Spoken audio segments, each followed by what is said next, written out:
Hi there, welcome you. TNPSC group 4 ரிசல்ட்டுக்காக எல்லாருமே wait பண்ணிட்டு இருக்கீங்க.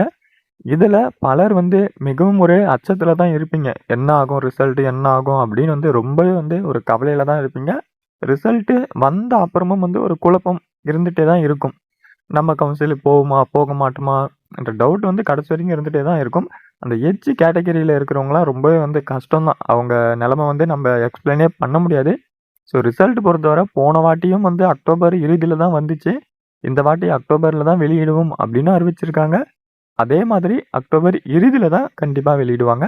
அதில் எந்த விதமான மாற்று கருத்தும் கிடையாது. கண்டிப்பாக கடைசி அக்டோபரில் கடைசியில் என்ன டேட்டில் வெளியிட முடியுமோ அந்த டேட்டாக தான் கண்டிப்பாக இருக்கும். முன்னாடி தீபாவளி முன்னாடி அப்படிலாம் நம்ம எதிர்பார்க்க முடியாது அப்படின்னு தான் நான் நினைக்கிறேன்.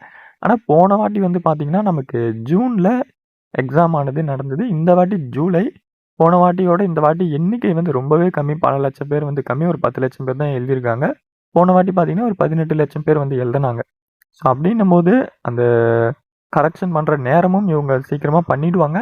ஸோ என்னதான் இருந்தாலும் நம்ம இறுதியில் எதிர்பார்க்கலாம் ரிசல்ட் வந்துடும் அப்படின்னு நம்ம எதிர்பார்க்கலாம்.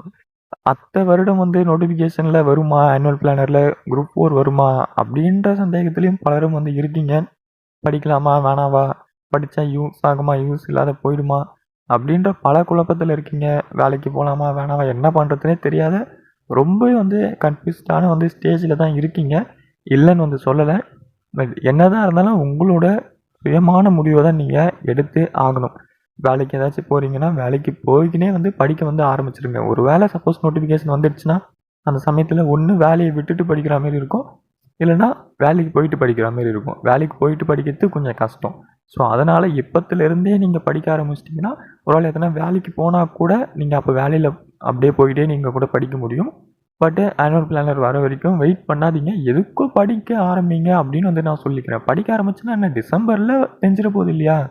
ஸோ டிசம்பரில் தெரிஞ்சிட போது குரூப் 4லாம் ஸ்ட்ரைட்டாக ஆட் பண்ணுறாங்க. வருதுன்னா வருது அப்படின்னு ஆட் பண்ணுறாங்க. டைம் எடுத்து அப்புறமாலாம் ஆட் பண்ண மாட்டாங்க. முன்னாடியே சொல்லிவிடுவாங்க வருது இல்லை அப்படின்றது கட் அண்ட் ரைட்டாக தெரிஞ்சிடும். வருதுன்னா ஆட் பண்ணுவாங்க, இல்லைனா இல்லைன்னு தெரிஞ்சிடும். ஒரு 2 மாதம் படிக்க போகிறோம் அப்படின்னும் போது கொஞ்சம் நம்ம படிக்க ஆரம்பிக்கிறது நல்லது. ஒரு வேளை வரலை, சரி வரலை அப்படின்னா விட்டுடலாம். வருது அப்படின்னா நம்ம கண்டினியூ பண்ணலாம் இல்லையா? அதில் எந்த விதமான தவறும் கிடையாது. நல்லா தெரிஞ்சது தான் எல்லாமே. அதை ரிவிஷன் மாதிரி எடுத்து பண்ணுங்க. கட் ஆஃப்லாம் பொறுத்தவரை யாரும் எதுவும் சொல்ல முடியாது. இவ்வளோ எடுத்தும் கிடைக்கும், அவ்வளோ எடுத்தும் கிடைக்கும், எதுவுமே நம்ம கையில் எதுவும் கிடையாது. ரிசல்ட்டே வந்தாலும் என்ன சொல்ல முடியும்? கட் ஆஃப் யாரும் என்ன சொல்ல முடியும்? யாரும் எதுவும் பெருசாலாம் நம்ம கட் ஆஃப் சொல்ல முடியாது. எல்லாருக்கும் எல்லாரோட ரேங்க்கும் தெரியாதுல்ல என்னென்ன அப்படின்றது. ஸோ பொறுமையாக தான் நம்ம அதை வெயிட் பண்ணி பார்க்கணும் கவுன்சிலிங் வரைக்கும். ரொம்ப கொஞ்சம் கடைசியாக மார்க் எடுத்தவங்களாம் கிடைக்காத நிறைய பேர் போகும். ஸோ அதெல்லாம் இருக்குது. ஸோ அப்படின்னும் போது அது ரொம்ப ஒரு கவலையான நிலமை தான். பட் அதெல்லாம் நீங்கள் மீண்டு தான் வந்தாகணும். எடுத்தால் ஒரு நல்ல ஸ்கோராக எடுத்துட்டால் ஸ்ட்ரைட்டாக நல்ல கவுன்சிலிங்காக போயிட்டு நல்ல ஜாப் நம்ம எடுத்துகிட்டு வந்துகிட்டே இருந்துடலாம். அப்படி இல்லைன்னா அடுத்தடுத்து போக போக போக போக கஷ்டம்தான். அதுவும் இல்லாத நிறைய டைப் ரைட்டிங் கேட்குறாங்க. டைப் ரைட்டிங் நீங்கள் இங்கிலீஷில் தமிழில் ஐயர் கம்ப்ளீட் பண்ணியிருந்தா நீங்கள் நல்லா இப்போ வேக்கன்சி ஆட் ஆன் பண்ண வேக்கன்சிலாம் கூட டைப் ரைட்டிங் தான் மஸ்ட்டு கேட்குறாங்க. ஸோ அதை கம்ப்ளீட் பண்ணவங்களுக்குலாம் இந்த வாட்டி ரொம்ப அட்வான்டேஜாக இருக்கும். மேக்ஸிமம் அந்த வேக்கன்சி தான் இருக்குது. ஸோ டைப் ரைட்டிங்லாம் வச்சுருந்தீங்கன்னா நீங்கள் தாராளமாக எதிர்பார்க்கலாம் அப்படின்றத நான் சொல்லிக்கிறேன். 2026க்கு படிக்கலாமா வேணாமான்னு கேட்டிங்கன்னா 2 மாதம் தானே படிக்க போகிறீங்க. அதில் எந்த விதமான தப்பும் கிடையாது. 2 மாதம் படிங்க. ஆனுவல் பிளானரில் வந்ததுன்னா படிக்கிறத கண்டினியூ பண்ணுங்கள். வரலைன்னா நீங்கள் விட்டுடலாம். அதுக்கப்புறமாலாம் ஆனுவல் பிளானரை விட்டுட்டு அதுக்கப்புறமா ஒரு 10 நாள் 20 நாள் 1 மாதம் கழிச்சுலாம் குரூப் 1 மாதிரியான தேர்வுலாம் ஆட் பண்ண மாட்டாங்க.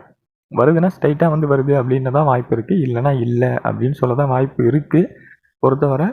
பட் என்ன தான் வரும் அப்படின்றது ஒரு டவுட்டாக தான் இருக்குது. என்னை பொறுத்தவரை நான் அப்படி தான் சொல்லுவேன். நானும் வரும் அப்படின்னு தான் எதிர்பார்த்தேன். பட் என்ன தான் இருந்தாலும் இயர்லி விட்டால் வேக்கன்சியும் ரொம்ப கம்மியாக இருக்கா மாதிரியும் இருக்குது. ஸோ அதுவே ஒரு டிஸ்அட்வான்டேஜாகவும் இருக்க மாதிரி இருக்குது பலருக்கும். அது பெருசாக அஃபெக்ட் பண்ணாது. படித்து எழுதுகிறவங்களுக்கு வேலை கிடைக்க போகுது. இருந்தாலும் நீங்களே நினச்சி பாருங்களேன். இப்போ பார்த்தீங்கன்னா ஏதோ ஒரு 5000 வேக்கன்சி இருக்குமா? அவ்வளோ கூட இருக்காது இல்லையா? இதே ஒரு 6000 7000 8000 அப்படி இருந்ததுன்னா ஒரு 2000 3000 பேர் கூடுதலாக வேலை கிடைக்கும் இல்லையா? ஸோ இப்போ 2000 3000 பேர் இந்த தேர்வு எழுதி வேலை கிடைக்காத போகிறதுக்கு 2000 3000 பேர் கூடுதலாக இப்போவே வேலை கிடைக்க வாய்ப்பு இருக்குது. வேக்கன்சி அதிகமாக இருந்துச்சுன்னா. ஸோ அதனால் கொஞ்சம் வேக்கன்சி கொஞ்சம் ஒரு பல்காக வரும்போது குரூப் 4 விட்டால் நல்லாயிருக்கும். மற்றபடி குரூப் 1 குரூப் 1 நம்ம ஒன்றும் சொல்ல முடியாது. குரூப் 2 ஓரளவுக்கு டீசெண்டாக வேக்கன்சி ஆனது வரும். ஸோ நம்ம வெயிட் பண்ணி தாங்க பார்க்கணும். முக்கியமாக சொல்லிக்கிட்டு 2 மாதம் இருக்குது. வேலைக்கு போகிறீங்க அப்படின்னா படிங்க. வேலைக்கு போகாத வீட்டில் வந்து இருக்கீங்கன்னா உங்களுக்கு வீட்டில் அலோ அப்படின்னா படிக்கலாம், தப்பு கிடையாது. அப்படி இல்லைன்னா வேலைக்கு போங்க. வேலைக்கு போய்கிட்டே வந்து நீங்கள் படிங்க. ஸோ படிக்கிறது நல்லது அப்படின்னு நான் சொல்லிக்கிறேன். ஆனால் சப்போஸ் நீங்கள் வேலைக்கு போக ஆரம்பிச்சிட்டிங்க, படிக்கலை, 2-3 மாதமாக போயிட்டு இருக்கீங்க, டிசம்பரில் வருது, ஆனுவல் பிளானரில் வருது அப்படின்னும் போது நீங்கள் அந்த சமயத்தில் வேலையெல்லாம் விட முடியாது. ஸோ வேலையும் வந்து ரொம்ப முக்கியமாக பார்க்கப்படுது. அப்படின்னும் போது இப்போதுலேருந்தே படிக்க ஆரம்பிங்க. உங்களுக்கு வந்து கொஞ்சம் பெஸ்ட்டாக இருக்கும். போன வாட்டி வந்த மாரி ரிசல்ட்டு இந்த மாதம் இறுதியில் உங்களுக்கு கண்டிப்பாக வந்துடும். தீபாவளி அப்புறமா உங்களுக்கு ரிசல்ட் ஆனது வந்துடும். எது நடந்தாலும் பார்த்துக்கலாம். அடுத்த தேர்வுக்கு வந்து நீங்கள் தாராளமாக படிச்சுட்டு போயிட்டே இருங்க. அவ்வளோதான். ஓகேவா? சரி, யாரும் வந்து கவலைலாம் பட்டுட்டு இருக்காதீங்க. ரிசல்ட் என்னவோ அப்படி இப்படின்னு ரொம்ப கவலைப்படாதீங்க. வந்தால் பார்த்துக்கலாம். அப்படி இல்லைன்னா நெக்ஸ்ட் டைம் நம்ம வந்து ஸ்டேட் ஃபஸ்ட்டு கூட எடுத்துகிட்டு போயிட்டே இருந்துடலாம். சரியா? ஓகே. தேங்க்யூ.